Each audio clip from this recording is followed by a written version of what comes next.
organização, Laboratório de Ensino de Geografia, o LEG, e também o Grupo de Trabalho, Estudo e Ensino de Geografia, GESTIGEL, da Universidade Regional do Cariri. Né? Para nós é um encontro ímpar, né, que fazemos parte do curso de licenciatura, justamente pelas discussões sobre o ensino de geografia e as suas mais variadas vertentes. Né? Então, o momento de hoje é com o professor Nestor André, ele é importante para nós que fazemos o LEG. E aí, nesse sentido, né, o professor terá um tempo, né, de 40 minutos para fazer a sua exposição, para dialogar um pouco conosco em relação a essas geografias e utopias do ensino, tá? Então, quem quiser se inscrever, fica à vontade no chat para fazer perguntas, que ao final, né, na fala do professor, nós vamos elencar essas perguntas, colocá-las para que ele possa estar fazendo as suas respostas, certo? Então, convidamos, nesse caso, as professoras Maria Soares e Antônia Carlos, né, professoras do Departamento de Geociências, do curso de licenciatura, coordenadoras do LEG, né, para que possam dar as boas-vindas.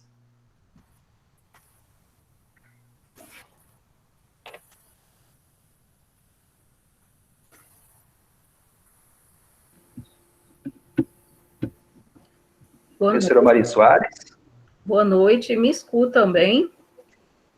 Sim, escuto muito bem. Então, boa noite a todas e a todos. Aqui. Eu sou a professora Maria Soares e é com grande alegria, né, que nós hoje iniciamos esse projeto Dedo de Prosa, né, com a presença do professor Nestor André. E essa é uma iniciativa, né, como já foi mencionada pelo Antônio, que congrega professores, alunos, egressos, em dois projetos importantes, né, em duas experiências importantes no curso de Geografia, que é o Laboratório de Ensino de Geografia, o LEG, e o GESTIGEL, que é o Grupo de Estudo e Trabalho do Ensino de Geografia. Eu fui incumbida de falar um pouco, né, para os participantes do LEG, né, porque participei do projeto de criação, né, desse laboratório ainda em 2003, né, a oficialização dele se deu em maio de 2010, e quando a administração superior criou uma resolução própria, né, para o LEG, e também nós ganhamos sala própria. De lá para cá, né, o LEG tem funcionado como um ambiente propício de pesquisa, de ações extensionistas e diversas atividades, né, que articulam com a escola e com os sujeitos, né, da educação e que estão ligados ao fazer geográfico. Iniciar, né, o Dedo de Prosa com a participação do professor Nestor André para nós, né, assim, uma grande satisfação, porque significa um ato comemorativo dos 10 anos, né, de existência oficial do LEG. Então, com relação à presença, né, do professor André, nós não podemos deixar de falar que é uma grande referência, né, aqui para todos nós que trabalhamos com ensino. Professor, estamos muito gratos pelo aceite ao convite, né, e com grande expectativa em relação a mais uma oportunidade, né, que se abre para a gente fazer um rico debate sobre o ensino de geografia.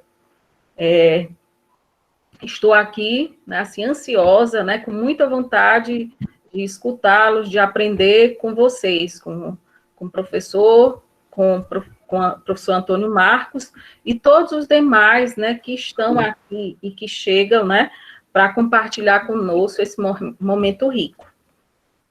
Vamos lá, dar continuidade, né, à nossa caminhada de hoje. Obrigado, professora Maria. E gostaríamos de convidar a professora Antônia para fazer a sua fala em relação a esse momento, para a importância do LEG. Gente, boa noite, queridos professores, professoras, alunos, egressos, amigos e amigas que estão aqui prestigiando esse momento tão importante para a questão do ensino de geografia. Como já foi colocado, eu sou a professora Antônia Carlos, eu sou professora do curso de licenciatura em Geografia da URCA, fui coordenadora do LEG, no momento eu estou afastada, porque estou cursando doutorado na UFPB, né? E assim, eu gostaria de destacar, assim, desses 10 anos de constituição oficial do LEG, nós temos muitas histórias para contar, né? Nós temos muitas conquistas e reconheço que também temos muitos desafios, né? Mas fazem parte, né? Fazem parte porque isso revela o nosso crescimento, a nossa caminhada. E considerando essa caminhada e essa continuidade, eu queria primeiro aqui fazer um destaque. Eu gostaria de parabenizar, na verdade, a gestão colegiada atual, nos nomes dos professores Edmar Pinheiro, do professor Antônio Marcos, da professora Maria Soares e a Deliane Oliveira, que estão à frente do laboratório e deram curso e deram caminho a esse projeto, Um Dedo de Prosa, sobre ensino de geografia. Certo? Eu quero parabenizá-los pela iniciativa. Acho isso muito importante e contando com a efetiva participação dos alunos que estão vinculados ao LEG e aos egressos que dão esse caráter coletivo nessa construção do LEG na discussão do ensino. Eu gostaria de destacar esse aspecto no primeiro momento. E assim, rapidamente, eu queria destacar alguns pontos sobre como eu vejo o LEG, né? Eu vejo o LEG como um espaço de formação e de criação, né? E aí eu vou trazer uma frase curtinha de Fernando Pessoa, que ele diz o seguinte: viver não é necessário, o que é necessário é criar, né? E é pensando assim que o LEG, ele vai pensando os seus projetos, os projetos criativos, só para citar aqui alguns, né, como o Brincar, o Geozine, do Mapa ao Mundo, que são projetos que trazem a criação na sua constituição, e que vão à escola, e que a escola vem à universidade. Isso é muito enriquecedor para todos nós, né? E é nesse sentido de criação do LEG que eu vou retomar aqui mais uma fala de Fernando Pessoa, que ele nos diz o seguinte: sinto-me nascida a cada momento para a eterna novidade do mundo. Né? E é isso que nós temos, né? Essas novidades desses momentos que nós estamos vivendo agora, né? Esse momento tão difícil, são novidades que nos trazem enfrentamentos, né? E aí nós precisamos viajar nesses enfrentamentos, viajar de uma maneira diferente, né? Não daquela maneira comum que nós já estávamos estruturados, né? Presencial, mas de uma maneira diferente. Assim, entendendo que para viajar basta existir, é que estamos aqui com nomes, diversos nomes aqui me aparecem na tela, diversos rostos, né? Ideias, sonhos que estão aqui para pensar a geografia. Isso é muito sensível, isso é muito importante, né? Pessoas do Ceará, eu vi aqui pessoas de outros estados, de outras regiões. Isso é muito bom, muito enriquecedor. E, por fim, eu quero dizer que sou grata ao LEG por essa oportunidade, grata ao professor Nestor André Kest por nos dar essa possibilidade de encontro para essa viagem. E aí, trazendo uma outra referência, né, como eu tenho pressa de viver, sigamos, deixemos de coisa e cuidemos da vida com essa prosa em curso. Uma boa noite e que seja bem proveitoso o nosso encontro. Obrigada. Muito obrigado às professoras Maria Soares e também à professora Antônia Carlos. Bom, o currículo do professor e do educador Nestor André se apresenta no movimento sensibilizado, sobretudo pelas canções de Antônio Carlos Belchior e da literatura de Fernando Antônio Nogueira Pessoa. André consegue imprimir em seus textos o seu eu geográfico, né? Seus textos são uma prosa, literalmente, com o leitor, por isso, ontológicos. O que dizer da garrafa que nos contém e nos carrega mares afora? Precisamos de velhas roupas coloridas e os pastéis de vento. Com isso, convidamos o professor Dr. Nestor André Kercher para uma prosa sobre os desafios e utopias no ensino de geografia. Seja bem-vindo, professor. Muito obrigado pelo aceito do convite e por nos brindar com esse rico momento. Boa noite. Em primeiro lugar, muitíssimo obrigado pelo convite. É uma honra para mim estar, ainda que no meu quarto. É a primeira vez que eu trabalho no meu quarto, né? Eu até muitas vezes recebo alunos na minha casa, mas não no meu quarto, né? Então, eu gostaria muito de dizer que para mim isso é uma novidade. Eu nunca participei de uma live, então eu estou bastante nervoso, por incrível que pareça, né? Apesar de estar longe da minha casa, eu estou aí numa situação bem novidadosa, né? Se existisse esse termo. Bom, agradeço muitíssimo as palavras que me antecederam, né? As boas-vindas, e gostaria de, então, fazer desse encontro aqui algo bastante informal e que vocês pudessem depois fazer as suas perguntas, as suas interações, para que não fosse considerado isso aqui um instante tão formal ou uma espécie de uma apresentação, assim, uma aula, né, que não é esse o objetivo, né? Então, feito esses esclarecimentos, eu queria dizer que eu posso começar a minha apresentação, né? Então, acho que eu desligo a câmera, é isso? Para que possa ser dado o início da apresentação, ou como é que funciona a sistemática aqui, Francisco? Não há necessidade, professor, só desligar a câmera, viu? Eu vou passar aqui a apresentação, você pode ficar com a câmera ligada. Tá, e como é que eu consigo ver o que tu estás passando nos slides? Nesse caso é porque sua tela está cheia, talvez tenha que realmente desligar a câmera. Isso eu faço como? As tecnologias, eu clico em cima da própria imagem? Isso. Não. Não deu certo? Deixa eu pressionar aqui. Não, se eu clicar aqui, agora deu, saiu. Tá, então, perfeito. Bom, pronto. Depois de ter feito esse agradecimento inicial e a apresentação muito generosa das pessoas que me antecederam, eu queria prestar também as devidas homenagens ao PowerPoint que vai seguir aí, que não é novo, né? E nem foi feito por mim, né? Foi feito por uma ex-aluna minha de mestrado, esqueci o nome da moça, tão nervoso que eu estou. A Vitória, né? A Vitória, que muito gentilmente fez o PowerPoint, né? E eu sempre brinco com ela que eu não sei o final desse PowerPoint, porque, na verdade, para mim, ele é apenas um pretexto para eu conversar com as pessoas que estão me ouvindo, né? Então, se a gente, ao avançar a conversa, eu não chegar no final, não tem nenhum problema, tá? Porque, na verdade, ele é um pretexto para a gente manter esse diálogo, né? Mas para a gente esclarecer, pelo menos, a lâmina 1, que essa eu sempre consigo chegar nela, né?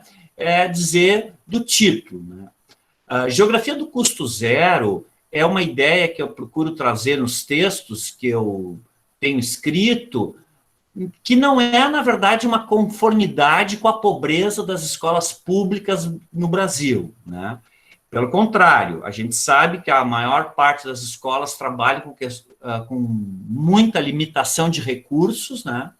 Mas, ao mesmo tempo, essa é uma situação em que o professor tem que lidar com ela, de usar da sua criatividade para conseguir fazer um diálogo existencial com seus alunos. Então, por favor, não entendo que a geografia do custo zero seja uma conformidade com a pobreza com a qual os alunos da escola pública e também os professores são tratados. Mas é uma tentativa de, lidando com essas dificuldades de recursos e de materiais, nós não esquecermos o principal, que é o nosso aluno, no sentido de tentar trazer com as nossas aulas, alguma coisa que procure mostrar para o nosso aluno a importância que a gente tem para seguir junto na caminhada que a escola possibilita, né?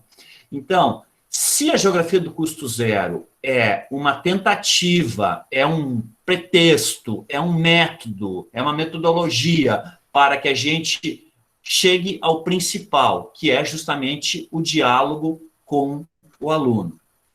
E com isso eu também já adianto, né, que a tentativa do diálogo com o outro é, no fundo, para que tanto o aluno quanto o professor consiga, entendendo melhor o outro, entender a si mesmo. Nesse sentido que é o existenciar-me, né? É para que a gente possa, no diálogo, na troca com o aluno, independente da série ou do curso que ele está, ele conseguir perceber a multiplicidade dos mundos que o cercam. Também nessa lâmina aí, né, eu procuro dizer aonde que eu trabalho, a Universidade então, Federal do Rio Grande do Sul, que está em Porto Alegre. Está aí o meu endereço eletrônico, para quem quiser depois manter contato comigo, fique à vontade, tá? Eu sempre respondo os e-mails. E depois do endereço eletrônico, o que tem aí é a página dos meus textos, né? Basta clicar a Geografia do Nestor, nesse endereço aí, vão surgir as capas dos livros, né, e dos meus artigos. Então, quem quiser dar uma olhada depois com mais calma, né, o professor Antônio fez alguma menção aí a alguns dos meus textos, basta clicar na capa do livro que vai abrir ali o texto, né? Então, fiquem à vontade, vai ser uma alegria se vocês depois continuarem conversando comigo, tá? Bom, eu já mais ou menos estou cuidando aqui o relógio para não me estender, eu acho que eu comecei lá pelas 19h10, então podemos dar continuidade aí para a próxima lâmina, né?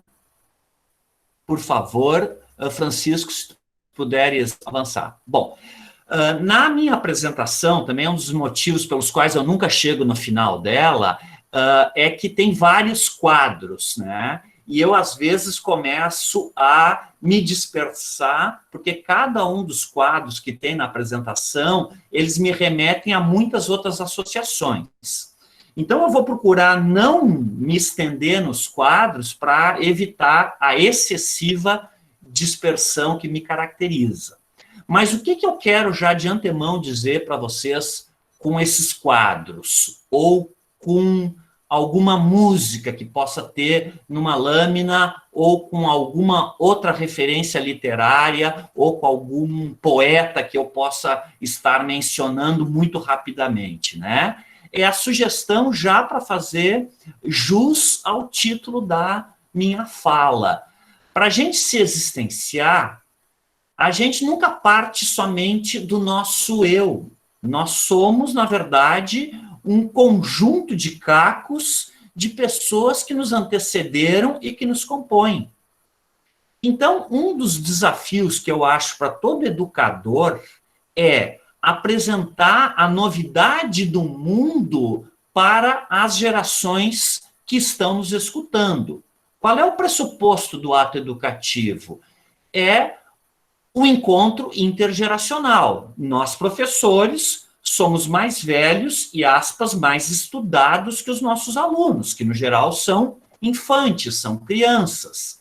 Eles, evidentemente, por estarem mais recentemente nesse mundo, têm menos referências do que nós. E qual seria, então, um dos objetivos da escola? É apresentar esses diferentes mundos para uma criança. E eu acho que um grande auxílio, um grande companheiro de viagem do ser humano nessa nossa existência são as artes. Não apenas porque elas são bonitas. É óbvio que é bonito ver um quadro, escutar uma poesia, ler um bom livro, escutar uma boa música. É óbvio que isso é belo e é necessário por si só. Mas mais do que isso, é através da arte, da literatura, da música, que o ser humano manifesta as bonitas e múltiplas existências que nós temos. Então, o primeiro desafio, talvez, que eu faço para você, jovem estudante, jovem professor, é perceber quais são os companheiros de viagem que tu traz contigo. Eu vou, depois, na minha fala, vou dizer o seguinte: quais são os monstros que te acompanham? Monstros no sentido, não do Bosch, que ele pinta nesse quadro aí, que foi pintado, eu acho, em 1504, imagina. Se vocês forem depois ver no Google esse quadro em detalhe, vocês vão ficar surpresos como alguém, em 1500, portanto, há 500 anos atrás, tivesse uma imaginação tão fértil e tão provocativa, a ponto de 5 séculos depois a gente olhar esse quadro e ainda ficar pasmo, bestificado, surpreso, maravilhado com a capacidade do ser humano fazer uma obra de arte, né? Então, quando eu estou apresentando uma pintura para vocês, eu quero que vocês pensem o seguinte: qual é que são os autores, as pessoas que marcaram vocês, que trouxeram uma novidade na leitura de mundo?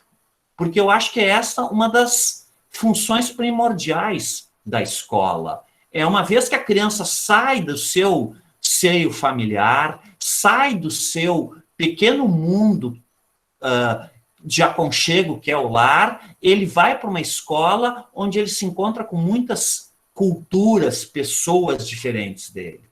E esse encontro de culturas, muitas vezes até que não é amigável, às vezes é tenso, às vezes é até hostil, mas caberia à escola, caberia a nós, professores, oferecer para o jovem uma leitura mais ampla, mais diversa do mundo. E isso não se faz só com a ciência, isso se faz também com a arte. Por quê? Porque ela não é, como eu já havia dito, não é apenas uma fruição do belo. Ela é uma maneira que o ser humano tem de, existenciando, mostrar também o quanto a vida ela pode ser bela, mas ela também, muitas vezes, ela é trágica, ela é angustiada. E muitas vezes é na arte que o ser humano muito bem mostra dessa sua angústia. E nós, como educadores, podemos, justamente porque somos mais velhos, mostrar diferentes, como eu vou chamar, monstros que nos abriram a nossa sensibilidade e a nossa forma de ver o mundo de uma forma que até então, se a gente ficasse só em casa, a gente não teria condições, né? Então, no caso aí, eu não vou falar do Bosch, né? Mas é um cara muito provocativo, né? Esse quadro aí que são as delícias, o Jardim das Delícias Terrenas, né? Então, não vou falar do quadro, porque senão eu vou me perder na jogada aí. Mas quem quiser depois, o Google é maravilhoso, né? Basta digitar esse nome aí, o Jardim das Delícias Terrenas, e vocês vão ficar muito pasmos com a pintura desse cara, né? Então, podemos seguir, por favor. Próximo slide. Bom, vamos ver o que é essas letras aí, né? São as 3 mesmas letras que, para nós, da língua portuguesa, são reconhecidas, mas, a princípio, não dizem nada, né? Próximo slide, por favor.